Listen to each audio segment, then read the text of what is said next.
Hello बच्चों party की हाल चाल। आई होप आप सब लोग बहुत अच्छे होंगे। आज बेसिकली हम लोग लास्ट के दो वीडियो जो चैप्टर नंबर 1 है ग्रेड 11 उसको हम लोग आज खत्म कर देंगे।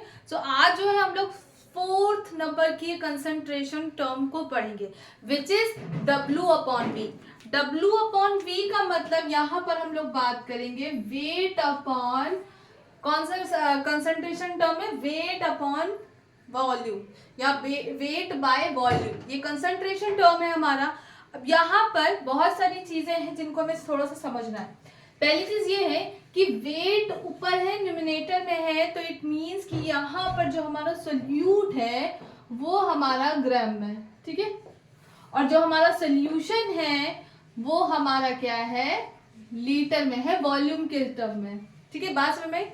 ज्यादातर जितने भी कंसंट्रेशन टर्म पढ़ेंगे 6 के 6, वो 7 में से जो भी कंसंट्रेशन 6 हम लोग पढ़ेंगे वो सारे ही उसमें डिनोमिनेटर में हमारा वॉल्यूम ही कंसीडर करते हैं, हम लोग सोल्यूशन का वॉल्यूम कंसीडर करते हैं। बस खाली यानी कि ज्यादातर जो 7 में से 6 टर्म्स है उसमें हम लोग सिर्फ और सिर्फ सोल्यूशन को डिनोमिनेटर में कंसीडर करते हैं, बट एक जो है उसमें हम लोग सोल्यूशन को कंसीडर नहीं करते हैं डिनोमिनेटर में, अपॉन में, वहां पे आता है हमारा सॉल्वेंट, वो होता है हमारा मोलैलिटी, ठीक है ना। तो अब ये क्या है, वेट अपॉन वॉल्यूम का मतलब है वेट ग्राम ऑफ सोल्यूट है अपॉन में वॉल्यूम ऑफ सोल्यूशन है। तो ये क्या है, इसको कैसे डिफाइन करेंगे, चलिए इसको देखते हैं, ठीक है। तो पहली चीज इसमें क्या है, हम लोग को परसेंटेज निकालनी है किसकी, वेट अपॉन वॉल्यूम की। इट मींस यहाँ पे क्या है, weight of solute in grams, ठीक है, अपॉन क्या होगा यहाँ पे, volume of solution in litres. बड़ा अच्छा लग रहा है इतने दिनों बाद तुम लोग को पढ़ा के। चलिए तो आगे की बात करते हैं, ठीक है ना। तो अब ये बात यहाँ पे समझ में आ गई, इसका मतलब और इनटू 100, कि भाई परसेंटेज निकालने तो इनटू 100 से तो करना ही पड़ेगा। तो ये चीजें हैं। अब इसमें क्वेश्चन को समझते हैं, यानी कि आप लोगों ने काफी चीजें इसमें से ऐसे भी, इससे पहले वाले कंसंट्रेशन टर्म को भी समझा था, वेट अपॉन वेट वाला। तो अब वेट अपॉन वॉल्यूम वाला है, इसके बाद हम लोग वॉल्यूम अपॉन वॉल्यूम पढ़ेंगे। तो ये सारी चीजें इसको पढ़िए, समझिए कि क्या होता है, ठीक है। अब जैसे एक क्वेश्चन है, पहले मैं देख लूं वीडियो रिकॉर्ड हो रही है कि मुझे बड़ी टेंशन होती है इस चीज की। चलिए हो रही है। सो बेसिकली यहाँ पर हम बात करते हैं आगे की। यहाँ पर एक क्वेश्चन मैंने आपको दिया, ठीक है, यू हैव टू फाइंड, क्या फाइंड करना है, 4% of weight upon volume solution of NaCl, ठीक है। NaCl aqueous is prepared, aqueous का मतलब है जलीय, जलीय का मतलब है सोल्यूशन है, वाटर की क्वांटिटी है इसमें, ठीक है ना। फिर क्या है, इज प्रिपेयर्ड। तो अब इसमें हमें क्या है, प्रिपेयर्ड में हम लोगों को क्या निकालना है, वेट अपॉन वॉल्यूम का परसेंटेज निकालना है। यानी कि यहाँ पे चुपचाप से पूछा गया है कि सोल्यूशन में NaCl कितना प्रिपेयर किया जा रहा है। NaCl का मतलब सोल्यूशन में सॉल्यूट को पूछा गया है, नमक की मात्रा क्या है। तो चलिए यहाँ पे देखते हैं कैसे करना है। जब भी ऐसा कोई भी टर्म आ गया, आपसे पूछा गया है, तो सीधे सीधे आपको क्या करना है, जब भी परसेंटेज का टर्म आपको दिया होगा, आपको सीधे सीधे डिनोमिनेटर में 100 मानना है। आपको सीधे सीधे डिनोमिनेटर में 100 मानना है कि हमें वॉल्यूम हमने 100 ml कंसीडर किया, ठीक है, या 100 लीटर हमने कंसीडर किया। तो अब यहाँ पे क्या करेंगे, यहाँ पे जैसे ही हम लोग सोल्यूशन को let the volume is 100 ml, ठीक है, 100 ml जैसे ही कंसीडर किया। अब यहाँ पे क्या है, वेट ऑफ सोल्यूट सबको मिल जाएगा। वेट ऑफ सोल्यूट कितना होगा, सीधे सीधे बताओ, 4 ग्राम। कैसे नहीं होगा भाई, सिंपल सी बात है, वेट परसेंटेज निकालना इनटू 100 होगा अपॉन वॉल्यूम होगा। अब तुमने वॉल्यूम 100 कंसीडर कर दिया है, ये 100 है तुम्हारा, ये 4% है, ठीक है ना। अब इसको कैंसिल करोगे, यहाँ पे वेट कितना आ गया सोल्यूट का, 4 ही तो आया। तो समझ में आ गया, क्वेश्चन कर लेंगे, इस तरह के क्वेश्चन आप कर लेंगे। नेक्स्ट क्वेश्चन ऐसे ही पूछ सकते हैं, you have to find 7% weight upon volume of nitric acid. तो क्या इसको नहीं कर पाएंगे, इसमें भी क्या है, यू हैव टू कंसीडर कि जो नाइट्रिक एसिड है वो 100 ml का हम लोग कंसीडर कर लेंगे। तो सिंपल सी बात है, जैसे उसको 100 ml कंसीडर करेंगे, हमको वेट इसका कितना मिल जाएगा, वेट ऑफ सोल्यूट कितना मिल जाएगा हमें, 7 ग्राम, बताइए भाई, is this clear? Is this clear to all बच्चा? ठीक है, तो ये है, आपको ये समझना और इसको करना है, ठीक है। तो बहुत अच्छे से करिए, कोई दिक्कत नहीं। अब इसके आगे मैं चलिए डेफिनेशन बता देती हूँ कि एक्चुअल में what is the definition of weight upon volume, ठीक है ना। ये कंसंट्रेशन टर्म है, डेफिनेशन आपको समझ में तो आ गई होगी, बट आपको समझना भी है कि कैसे लिखना है, ठीक है। ले लिया स्क्रीनशॉट, ले लिया, चलिए। अरे तो बोर्ड गंदा कर देना है, 1 मिनट।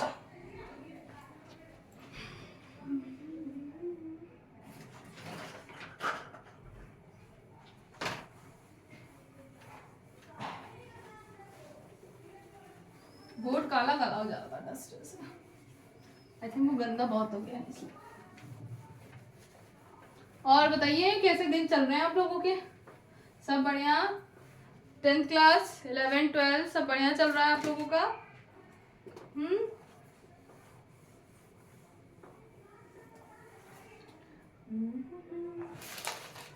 चलिए, अब मास बाय वॉल्यूम परसेंटेज को कैसे डिफाइन करोगे? वही जो भी पढ़ा है, मास बाय वॉल्यूम परसेंटेज क्या होता है, वही चीज जो भी बताया है, percent of W by V ना, इस पे कंफ्यूज मत होइएगा बिल्कुल भी।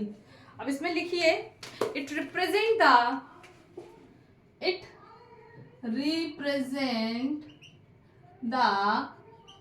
वेट ऑफ सॉल्यूट, ठीक है ना, weight of solute in grams. भाई ग्राम्स में तो निकाल रहे थे, इन ग्राम्स प्रेजेंट इन, हमने कंसीडर ही कर दिया है कि 100 ml present in 100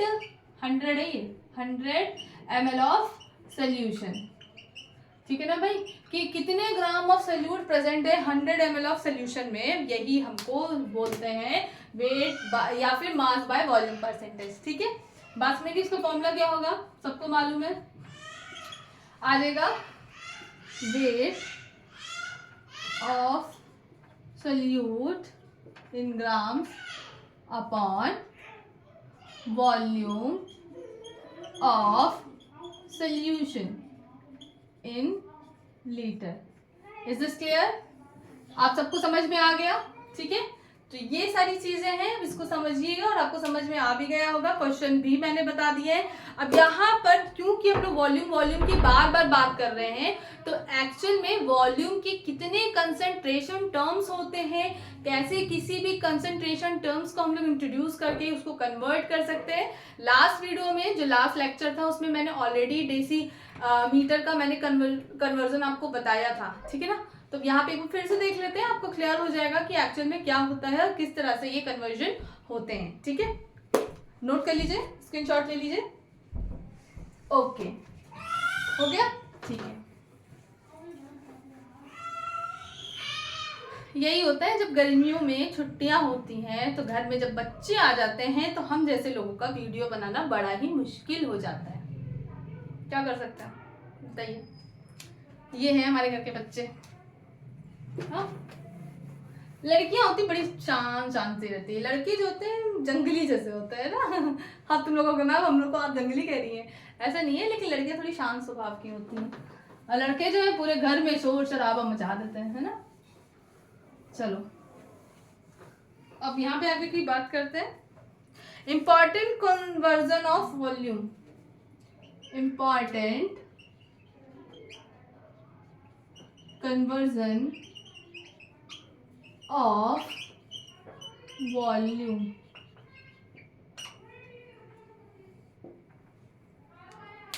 okay, 1 millilitre है, यू ऑलरेडी नो कि 1 मिलीलीटर में 1 सेंटीमीटर क्यूब होता है, और इसको हम लोग 1 cc भी लिख सकते हैं, वही सेंटीमीटर है ना, सेंटीमीटर क्यूब, ठीक है ना। यानी कि 1 मिलीलीटर में 1 सेंटीमीटर क्यूब, यानी कि 1 मिलीलीटर में 1 सेंटीमीटर क्यूब होता है, और ये भी 1 cc के बराबर होता है। अब इसको कैसे, अगर मैं 1 लीटर की बात करूं तो 1 लीटर में कितने मिलीलीटर होते हैं, तो याद रखिएगा 1 लीटर में 1000 मिलीलीटर होते हैं, ये तो पता ही होगा, 1 लीटर में कितने 1000 मिलीलीटर होते हैं, ठीक है। अब 1000 मिलीलीटर में कितने सेंटीमीटर क्यूब होते हैं, तो याद रखिएगा ये दोनों बराबर ही होते हैं, 1000 सेंटीमीटर क्यूब होते हैं, ठीक है। और ये हमारा बराबर हो जाता है 1 डेसीमीटर क्यूब के, ठीक है ना। 1000 सेंटीमीटर क्यूब किसके बराबर हो जाता है, 1 डेसीमीटर क्यूब के, ठीक है। इसी तरह से 1 मीटर क्यूब जो है, 1 मीटर क्यूब में 1000 डेसीमीटर क्यूब होते हैं, ऑलरेडी मैंने बताया है, ठीक है ना। और ये जो बराबर होता है 1000 लीटर के बराबर होता है, किसके बराबर होता है, 1000 लीटर के, ठीक है ना। क्लियर हो गया, देखो ना, खुद ही देखो, 1000 डेसीमीटर क्यूब है, 1 डेसीमीटर क्यूब 1 लीटर के बराबर होता है, तो 1000 डेसीमीटर क्यूब कितने का बराबर होगा, 1000 लीटर के तो बराबर होगा। समझ में आ गई बात, क्लियर हो गया, समझ में आ गई। और ये कितने सेंटीमीटर क्यूब की होगा, तो भैया बहुत ध्यान से रखना, ये हो जाएगा 10⁶ सेंटीमीटर क्यूब। भाई जस्ट डबल हो रहा है ना, देखो 1 लीटर 1000 सेंटीमीटर क्यूब के है, तो सिंपल सी बात है 1000 कितना हो जाएगा, इसे मैं 1000 और ऐड कर, मतलब मैं मल्टीप्लाई करिए तो कितना होगा, 10⁶ सेंटीमीटर क्यूब। तो ये सारे कन्वर्सेशन बहुत ज्यादा इंपॉर्टेंट है, याद रखिएगा। 1 ml जो है हमारा, 1 ml जो है 1 cc के बराबर होता है, ये देखिए, ठीक है ना, ये याद रखिएगा। और 1 लीटर जो है हमारा 1 डेसीमीटर क्यूब के बराबर होता है। ये दोनों टर्म बहुत ज्यादा इंपॉर्टेंट है, तो इसको बिल्कुल समझ लीजिएगा क्योंकि इंपॉर्टेंट है। ओके, समझ में आ गई बच्चा, ठीक है। इसको नोट कर लीजिए फटाक से, या स्क्रीनशॉट ले लीजिए, उसके बाद मैं आगे कंटिन्यू करती हूँ, ठीक है।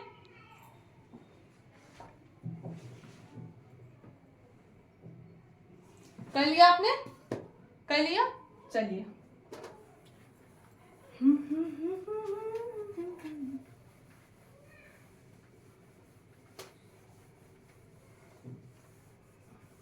और इस बार देखो कितनी ज्यादा गर्मी बढ़ रही है ना,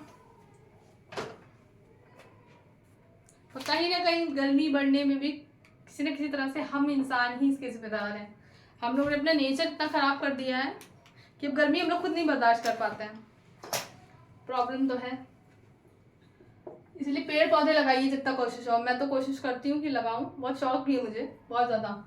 अच्छा, 5th नंबर का जो हमारा कंसंट्रेशन टर्म है वो है वॉल्यूम अपॉन वॉल्यूम परसेंटेज।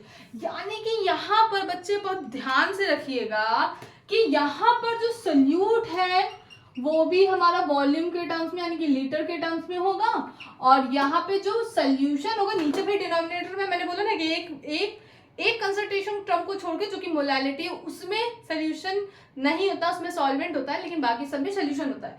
तो यहाँ पे सोल्यूशन जो है वो भी हमारा क्या है, लीटर के टर्म होगा। अब देखो भैया लीटर लीटर है, मतलब ये कुछ भी नहीं है, यानी कि ये यूनिट लेस क्वांटिटी है, ठीक है ना। बाकी हम लोग ग्राम पर लीटर कर सकते थे, बट ऊपर भी वॉल्यूम नीचे भी वॉल्यूम है, दो ऊपर भी लीटर नीचे भी लीटर, तो कट गया, यानी कि ये यूनिट लेस क्वांटिटी होती है, ठीक है ना। ये जो कंसंट्रेशन टर्म है वो हमारा यूनिट लेस होता है, इसकी कोई भी यूनिट नहीं होती, आपको रीजन मालूम चल गया, ठीक है। तब क्या होता है, इसका मतलब यहाँ पे बहुत ध्यान से सुनिएगा, ये बड़ा भी है, ये ऊपर वाला छोटा भी है। तो अब इसको क्या करोगे, देखो volume of solute, volume of solute in litre, ठीक है, इन लीटर, या इन लीटर की भी ना बात करें, चलो मिली लीटर की बात कर ले, कोई दिक्कत नहीं, छोटी क्वांटिटी, और volume of solution in millilitre, ठीक है, ठीक है, समझ में आ गया। अब चलो भाई, इसका मतलब इस क्वेश्चन में वी हैव टू फाइंड, फिर से वैसे ही कुछ क्वेश्चन है कि बोला 4% वॉल्यूम बाय वॉल्यूम का एक्वस सोल्यूशन का NaCl फाइंड करना है हम लोगों को, ठीक है, यानी कि हम लोग को सोल्यूट का वॉल्यूम बताना है कितना होगा। तो सिंपल सी बात है, फिर वही चीज करेंगे कि हम नीचे वाले टर्म्स को 100 कंसीडर कर लेंगे, डिनोमिनेटर यानी कि सोल्यूशन को 100 कंसीडर कर लेंगे, 100 ml। तो सिंपल सी बात है, 100 में क्या है, नीचे 100 इधर 100 परसेंटेज में कैंसिल हो जाएगा। तो हमें क्या है, यहाँ पर जो हमारा वॉल्यूम ही लिखेंगे, वेट ऑफ मत लिखना, वॉल्यूम ऑफ सोल्यूट कितना हो जाएगा, ये हमारा 4 ml हो जाएगा, ठीक है ना। अब ग्राम मत लिख देना, ठीक है ना, 4 ml हो जाएगा। बात समझ में आ गई। चलिए इसकी डेफिनेशन देख लेते हैं, क्या होती है डेफिनेशन। चलिए, इट रिप्रेजेंट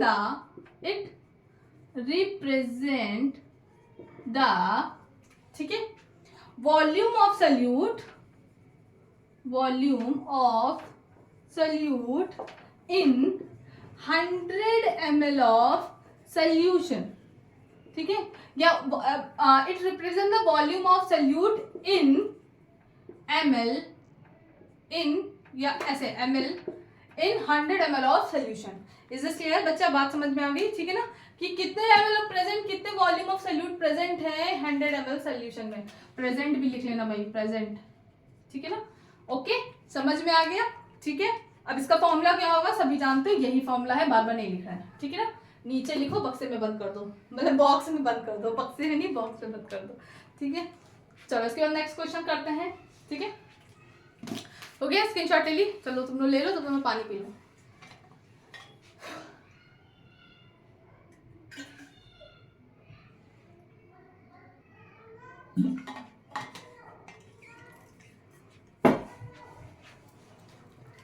नोट कर लिया आप लोगों ने?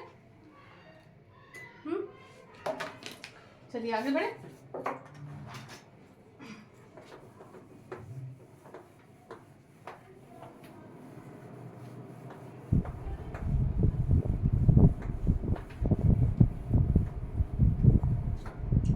चलिए अब आगे बात करते हैं, क्वेश्चन है, ठीक है। एक कफ सिरप की बात की गई है, तो उसमें केमिकल्स होंगे, आपको पता ही, तो उसमें उस केमिकल की परसेंटेज दी है और आपसे पूछा गया है कुछ और। अब देखते हैं क्या पूछा है। एक एग्जांपल है, कफ सिरप, ठीक है ना, cough syrup contains 5% volume by volume, ठीक है ना, एल्कोहल। भाई कफ सिरप की बात है तो एल्कोहल की बात ना हो तो ऐसी तो है नहीं, एल्कोहल की बात तो होगी, ठीक है। अब ये मत सोचो कि एल्कोहल पी के बस सोने लगो, ठीक है ना, एल्कोहल की बात होगी, क्योंकि एल्कोहल ही उसमें पाया जाता है, बहुत सारी चीज़ें होती हैं, बट एल्कोहल तो होता ही है ताकि आप सो, आपके गले को आराम मिले, ठीक है, और गर्मी भी देता है अलग से। फिर अब 5 क्वेश्चन कहा गया, हाँ 5 ml ऑफ एल्कोहल। अब हम लोग को क्या करना है, ठीक है, 5 ml of alcohol present in, अब हम लोग कंसीडर करना है, ठीक है, 5 ml एल्कोहल प्रेजेंट इन, हमने फिर 100 मान लिया, present in 100 ml of solution. भाई सिंपल सी बात है, सोल्यूशन क्या है, इतने ml में प्रेजेंट होगा, ठीक है ना। अब वॉल्यूम ऑफ सोल्यूट हमें सबको पता है क्या होगा, वॉल्यूम ऑफ सोल्यूट कैसे निकालोगे भैया, वो तो सीधे 5 हो जाएगा। अब अगर मैं पूछूं कि सॉल्वेंट, यानी कि सोल्यूशन बना है, इसमें हमने एल्कोहल बता दिया, सॉल्वेंट कितना होगा, तो यार यहाँ पे सीधे 100 माइनस अगर कर दोगे भाई, पूरा पूरा सोल्यूशन जो है तुम्हारा, वो तुम्हारा कितना है, सॉरी वो तुम्हारा 100 है, उसमें से सोल्यूट तुमने निकाली तो बाकी का बचा, क्या ही बचा, सॉल्वेंट ही तो बचा। तो 100 में से 5 माइनस कर देंगे तो क्या 95 ml जो है तुम्हारा सॉल्वेंट है और 5 ml तुम्हारा एल्कोहल वो सोल्यूट है, ठीक है। समझ में आ गया, क्लियर हो गया, बहुत ही आसान था। अब हम नेक्स्ट टर्म को बताएंगे जो कि बहुत ही हद से ज़्यादा इम्पोर्टेंट है, जिसको हम लोग बोलते हैं नॉर्मेलिटी, और हिंदी में बोलते हैं नॉर्मलता, ठीक है ना, क्लियर। बहुत गर्मी बा, क्या करें, बहुत गर्मी बा। चलो आगे की बात करें। चलो अब बात करते हैं नॉर्मेलिटी की। तो ये हमारा 6 नंबर का कंसंट्रेशन टर्म है, और एक और टर्म आएगा लास्ट वाला जिसको बोलते हैं मोलैलिटी, जो इन सबसे बिल्कुल अलग है, इसलिए आखिरी में पढ़ाते हैं, जिसको हिंदी में बोलते हैं मोललता, ठीक है ना, मोलरता नहीं, वो मोलैरिटी होता है, मोललता, ठीक है। कंसेप्ट इंग्लिश और हिंदी के टर्म्स इसमें मिलते जुलते रहते हैं, पता ही चल जाएंगे आपको। तो इंग्लिश मीडियम वालों और हिंदी मीडियम कोई वो नहीं, कंफ्यूजन नहीं होगा आपको, ठीक है ना। नॉर्मेलिटी, इसको बोलते हैं नॉर्मलता, ठीक। चलो अब देखो नॉर्मेलिटी होता क्या है, बहुत आराम से सुनना। नॉर्मेलिटी को हम लोग कैपिटल एन से रिप्रेजेंट करते हैं, और ये होता है, इसमें एक नया टर्म आएगा जिसको बोलते हैं इक्विवेलेंट वेट। अब ये बच्चे क्या होता है इक्विवेलेंट, कैसे हम लोग इसको फाइंड करेंगे, ये यहाँ पे आपको सिखाएंगे, और बहुत ही आसान है, बहुत ही सरल है, तो बिल्कुल परेशान मत होइएगा, बहुत ही इंटरेस्टिंग भी है, मजा आएगा। तो नॉर्मेलिटी इज इक्वल्स टू ग्राम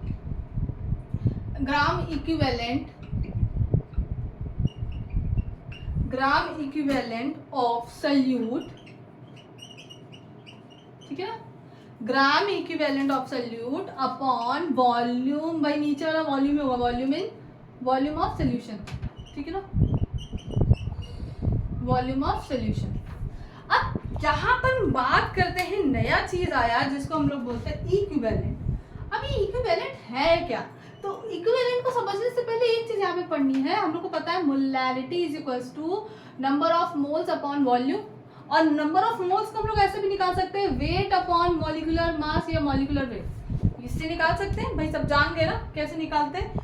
तो यहाँ पर देखो एक चीज हम बताने जा रहे हैं, इक्विवेलेंट वेट अगर हमें कभी भी, बहुत ध्यान से सुना, इक्विवेलेंट कभी भी निकालना होता है तो हम लोग उसको निकालते हैं वेट अपॉन इक्विवेलेंट मास, ठीक है ना, वेट अपॉन इक्विवेलेंट मास। ये क्या है हमारा वेट है, वेट किसका होगा, सॉल्यूट का, और ये क्या है इक्विवेलेंट मास। अब ये इक्विवेलेंट मास क्या होता है और इसको कैसे निकालेंगे?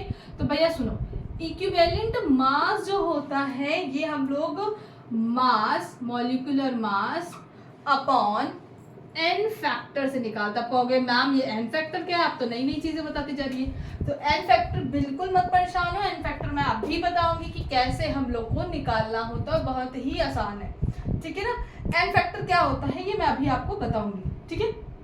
अब यहाँ पर क्या करना है, EM की वैल्यू जो यहाँ निकाली उसको इसमें डालो, ठीक है। तो हमें क्या मिल रहा है, मैं यहाँ लिख दूं, equivalent weight is equals to weight upon, नीचे क्या होगा, molecular mass into n factor, ठीक है, इंटू एन फैक्टर, ठीक है, ये मिलना है, ठीक है। Molecular mass weight upon n factor मिल रहा है।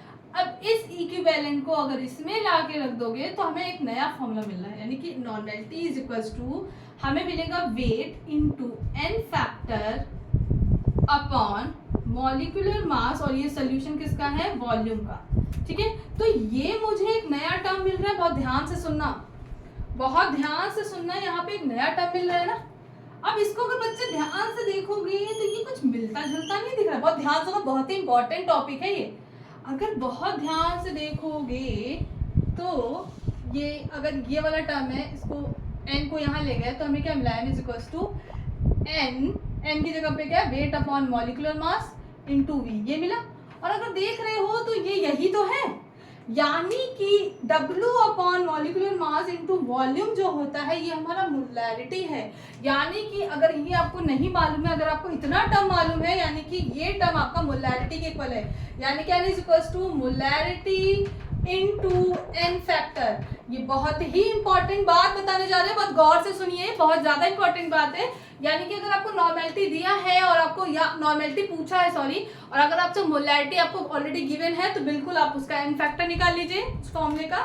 मोलैरिटी आपको गिवन होगी, अगर नहीं मालूम है तो ये तो फॉर्मूला है ही है, तो हम सीधे सीधे नॉर्मेलिटी यहाँ पे निकाल सकते हैं। तो दो फॉर्मूले यहाँ पे मिले हैं, पहला normality is equals to weight upon molecular mass into n factor upon volume, ठीक है। और ये इतना टर्म जो है हमारा मोलैरिटी के इक्वल होता है। तो ये दो टर्म्स हैं, इनको बहुत ही ध्यान से सुनिएगा, बहुत ही ज्यादा इंपॉर्टेंट है, तो इसको बहुत ध्यान से देखिए। मोलैरिटी को m भी लिख सकते हैं, यानी कि n is equals to m into n factor.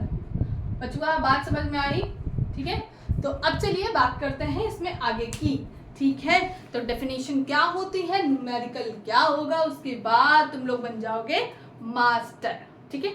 चलिए देखते हैं, बहुत मजाक कर रहे हैं आजकल ना, क्या करें यार, तुम लोगों को पढ़ा के एनर्जी मिलती है, क्या करूं, तुम लोगों ना पढ़ाऊं तो फिर टीचर की लाइफ बड़ी अलग होती है ना, बच्चों को जब तक पढ़ाओ ना तो सुकून नहीं मिलता टीचर को, एंड इट्स अ फैक्ट। एक टीचर जब तक अपने बच्चों को पढ़ाता नहीं है तब तक उसे सुकून नहीं मिलता। चलो बात करते हैं डेफिनेशन की। डेफिनेशन, अच्छा एक चीज मेरे साथ बड़ा फंडा है, जब मैं सोचती हूँ कि मैं रेगुलर वीडियो बनाऊँ तब तक कुछ ना कुछ हेल्थ इश्यूज मेरे साथ आ ही जाते हैं, या कोई इमरजेंसी ऐसी आ जाती है कि वीडियो बनाना बड़ा मुश्किल हो जाता है। वैसे बेसिकली हेल्थ इश्यूज होते हैं, या तो मेरे कान में दिक्कत होती है या तो मेरे गले में कफ वाला वो प्रॉब्लम, यही दो मेन प्रॉब्लम्स होती हैं, ठीक है। चलिए अब बात करते हैं, खैर कोई नहीं, आप लोगों की बेस्ट विशेस है मेरे साथ, तो कोई दिक्कत नहीं है, सबको सही होगा। ओके सो डेफिनेशन क्या होगी, व्हाट इज द नॉर्मेलिटी की definition, the gram equivalent weight, the gram equivalent weight. अच्छा हाँ, हिंदी में तो सुन लो बच्चे, इसको बोलते हैं इक्विवेलेंट वेट को तुल्यांकी भार, तुल्यांकी भार, क्या बोलते हैं, यानी कि तुल्यांकी भार ऑफ विलय, ऑफ क्यों लगा रहे, मतलब विलय का तुल्यांकी भार, ठीक है ना।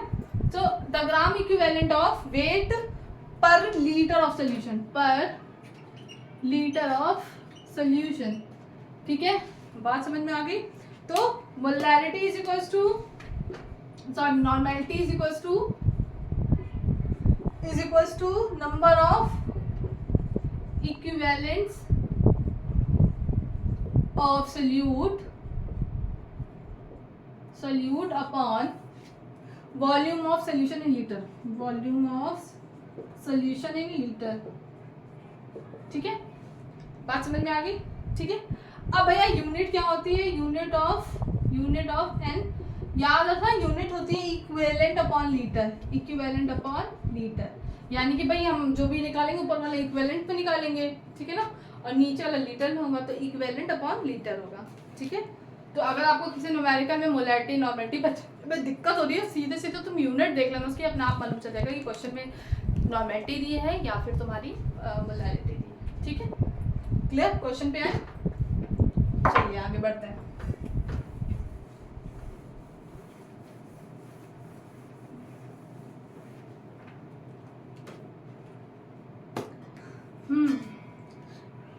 राजकुमार राव की एक मूवी आई है, उसका मूवी का नाम नहीं याद आ रहा, अरे वो किसी साउथ के वो है, मतलब वो स्पेशल चाइल्ड थे, उनको दिखता नहीं था, विजिबिलिटी नहीं थी उनके अंदर, बट देखिए उन्होंने कितनी बड़ी कंपनी जो है उसको खड़ी किया, तो मतलब बहुत अच्छी चीज़ दिखाई है। वो 12th फेल तो अच्छी थी, बट ये उससे भी ज़्यादा शायद अच्छी बोली जा रही है, मैंने अभी देखी नहीं है, 12th फेल तो देखी थी, मुझे बहुत अच्छी लगी। सो देखिएगा, ऐसी मूवीज़ के लिए टाइम निकाला करिए बिल्कुल, जो आपको मोटिवेट करे, ठीक है। तो ऐसी मूवी ज़रूर देखा करिए कि जो आपको मोटिवेट करे, क्योंकि ये हमारे लिए अच्छा है ना कि हम लोग को कोई ना कोई ऐसा है जो time to time positive direction दे। तो ये सिंपल सी बात है, देखिए लाइफ में जब भी आप कुछ भी तैयारी करिए, कुछ भी करिए, दो चीज़ें होनी चाहिए, एक कोई हो ऐसा पर्सन जो आपको टाइम टू टाइम मोटिवेट करे, दूसरा एक ऐसा हो जो आपको टाइम टू टाइम फीडबैक दे, यानी कि आपके पास जो कमियाँ हैं, जो अच्छाई भी हैं लेकिन कमी को ज़्यादा बताए, तो ये चीज़ें होनी चाहिए ना कि आपको कोई टाइम टू टाइम फीडबैक दे, कोई आपकी कमियों को बता रहा है तो इसमें बुरा मानने वाली बात नहीं, लेकिन हाँ कुछ लोग ऐसे होते हैं, कमी नहीं भी होते हैं, ज़बरदस्ती की कमी निकालते हैं, जो हमें लगता है कि ये क्यों ही है, तो ऐसे लोगों को तो आप इग्नोर करिए, ऐसे लोगों के बारे में तो आपको सोचना ही नहीं है, क्योंकि वेस्ट ऑफ टाइम है, वो आपके बारे में इतना सोच रही है, अच्छी बात है, उसके पास फालतू समय, पर आपके पास फालतू टाइम नहीं है, तो प्लीज़ अवॉइड किया करिए, ऐसे बहुत लोग हैं। और ऐसा नहीं है कि एज अ स्टूडेंट लाइफ में ऐसा आप जॉब करोगे, आगे बड़े होगे और आगे बढ़ोगे तो वो सब चलता रहता है, लोग हैं लोग कुछ ना कुछ कहेंगे, आपको बहुत लोग डिमोटिवेट करेंगे, कोई भी डिमोटिवेट कर सकता है, ठीक है ना, आपसे ज़्यादा उम्र के, आपसे छोटे उम्र के, कोई भी, तो सलाह दूसरों की मत सुनिए, आप क्या हो ये आपसे बेहतर कोई नहीं जानता, है ना, ये मैं 2 बार बोल चुकी हूँ कि आप क्या हो आपसे बेहतर कोई नहीं जानता, तो अपनी चीज़ पे, अपने पाथ पे फोकस करिए, कोई क्या कह रहा है, कोई आपको क्या समझा रहा है, बिल्कुल ध्यान मत दीजिए, ठीक है। चलिए अब आगे बढ़ते हैं, न्यूमेरिकल करते हैं मोलैरिटी के, सॉरी नॉर्मेलिटी के, तो चलिए देखते हैं, क्वेश्चन है बहुत इंपॉर्टेंट, नॉर्मेलिटी क्वेश्चन पूछे जाते हैं। क्वेश्चन है द नॉर्मेलिटी ऑफ, अब देखो यहाँ पे तुम लोगों ने नॉर्मेलिटी में एन फैक्टर की बात हुई थी, एन फैक्टर कैसे निकालते हैं अभी मैं बताऊंगी, ठीक है। तो क्वेश्चन अभी नहीं करेंगे, पहले एन फैक्टर निकालेंगे, क्वेश्चन क्या है उसको देख लीजिए। द नॉर्मेलिटी ऑफ 0.3 मोलर, ठीक है, फॉस्फोरिक एसिड या फॉस्फोरस एसिड जो भी लिखना है, H3PO3 होता है ना, ये फॉर्मूला मालूम होना चाहिए, वैसे क्वेश्चन में गिवन रहेगा, डोंट वरी, नहीं भी मालूम है तो पता होना चाहिए फिलहाल के लिए, भाई सिंपल सी बात है, इन्होंने नॉर्मेलिटी पूछी है और इन्होंने एम दे दिया, एम का मतलब है इन्होंने ऑलरेडी मोलैरिटी दे दी है, तो हमारे लिए तो बड़ा आसान हो गया भाई, हमको क्या करना है, हमको सीधे फॉर्मूला निकालना है, n is to molarity into n factor, but बात है मोलैरिटी ऑलरेडी गिवन है, बहुत बढ़िया है, लेकिन एन फैक्टर क्या होता है, इसको कैसे निकालते हैं, तो चलिए मैं आपको बताती हूँ। एक्चुअल में ये जो एन फैक्टर अलग अलग तरह के कंपाउंड्स होते हैं, जैसे कि तुम्हें क्वेश्चन में आपको एसिड दिया, जैसे यहाँ पे एसिड दिया, तो एसिड का कैसे निकालते हैं, बेस का कैसे निकालते हैं, हमारा अगर सॉल्ट है तो उसको कैसे, उसमें कैसे आइडेंटिफाई करेंगे, हमारे अगर आयंस है तो उसमें कैसे फाइंड करेंगे, हमारे ऑक्सीडेंट है या फिर रिड्यूसिंग एजेंट है उसमें कैसे फाइंड करेंगे, तो चलिए मैं बताती हूँ, ठीक है, बस ध्यान से सुनिएगा, डोंट वेस्ट योर टाइम, बस ध्यान से सुनिएगा, ठीक है। अब जैसे एन फैक्टर में क्या है, अब टाइप्स ऑफ स्पीशीज की बात करते हैं, टाइप्स ऑफ स्पीशीज की बात करते हैं। अब देखिए भाई, जब हमें एन फैक्टर निकालना है तो बहुत तरह की स्पीशीज हो सकती हैं। जैसे मे बी क्वेश्चन में आपको क्या है, और वैलेंसी फैक्टर क्या होगा, वैलेंसी फैक्टर किस चीज पर डिपेंड कर रहा है, तो ये देखेंगे वैलेंसी फैक्टर जिसको Z से डिनोट करते हैं। ये देखते हैं किस किस पे। अगर क्वेश्चन में आपको एसिड दिया है, ठीक है, अगर क्वेश्चन में आपको एसिड का फॉर्मूला दिया है तो इट मींस आपको number of H plus given by one molecule, यानी कि उस कंपाउंड में एक मॉलिक्यूल में कितने हाइड्रोजन दे रहा है, यही हमारा एसिड होता है। जैसे फॉर एग्जांपल हमने लिया HCl, तो HCl को अगर आप ब्रेक करोगे तो H प्लस और Cl माइनस में ब्रेक होगा, तो HCl कितने हाइड्रोजन को दे रहा है, सिर्फ और सिर्फ एक ही हाइड्रोजन को तो दे रहा है, ठीक है। तो यहाँ पर यानी कि एन फैक्टर होगा वो हमारा 1 होगा।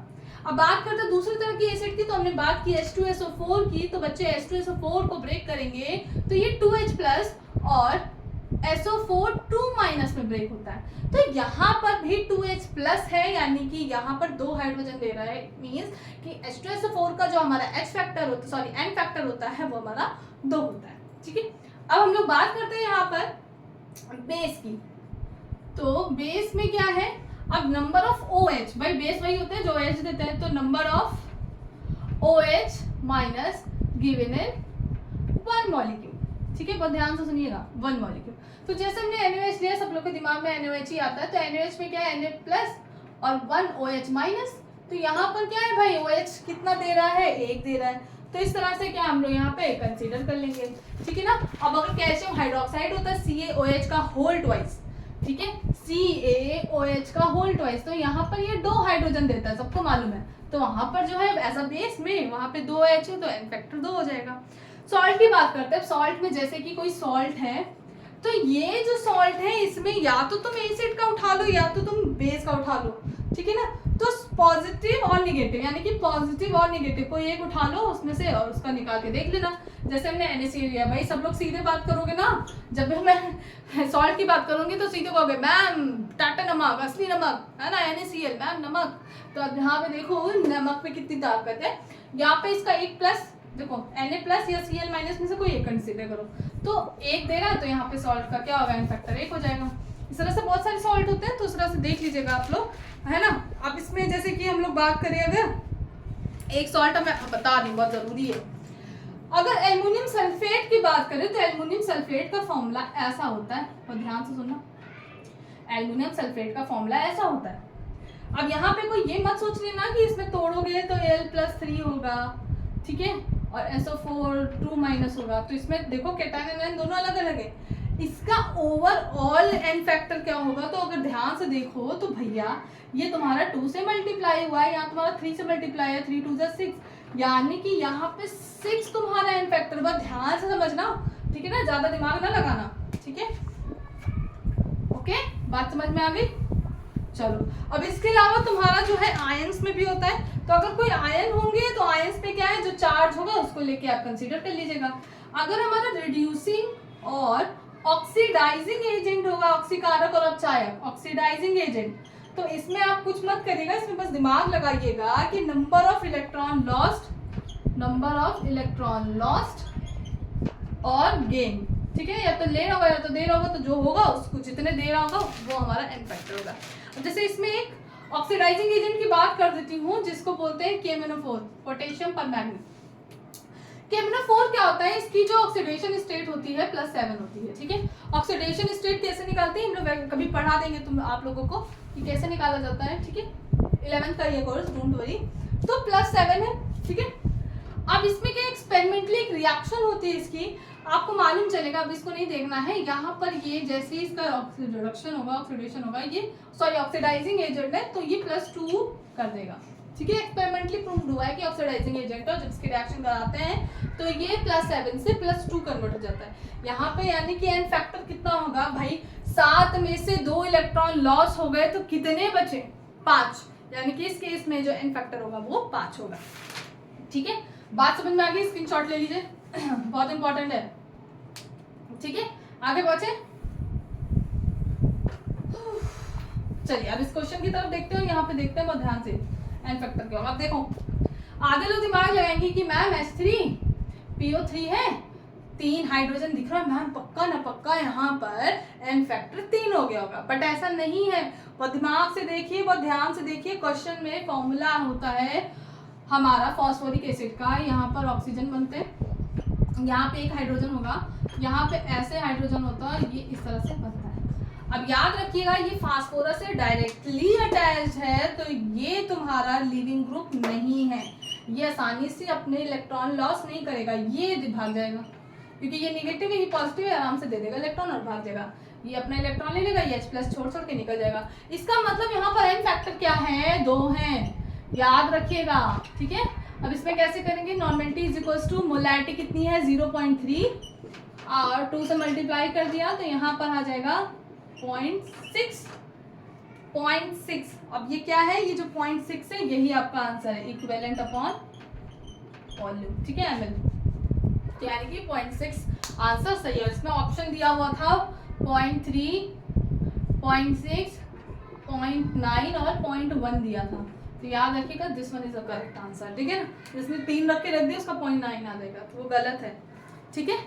आई होप आपको ये वीडियो समझ में आई हो और ये काफ़ी हद तक इम्पॉर्टेंट है, तो नॉर्मेलिटी बिल्कुल देख लीजिएगा और नेक्स्ट वीडियो लेक्चर भी आज ही अपलोड हो जाएगा, सो डोंट वरी। सो आज हम लोग बिल्कुल ख़त्म कर देंगे इसको और एंजॉय योर डे, मिलते हैं थोड़ी देर में, तब तक के लिए बाय बाय।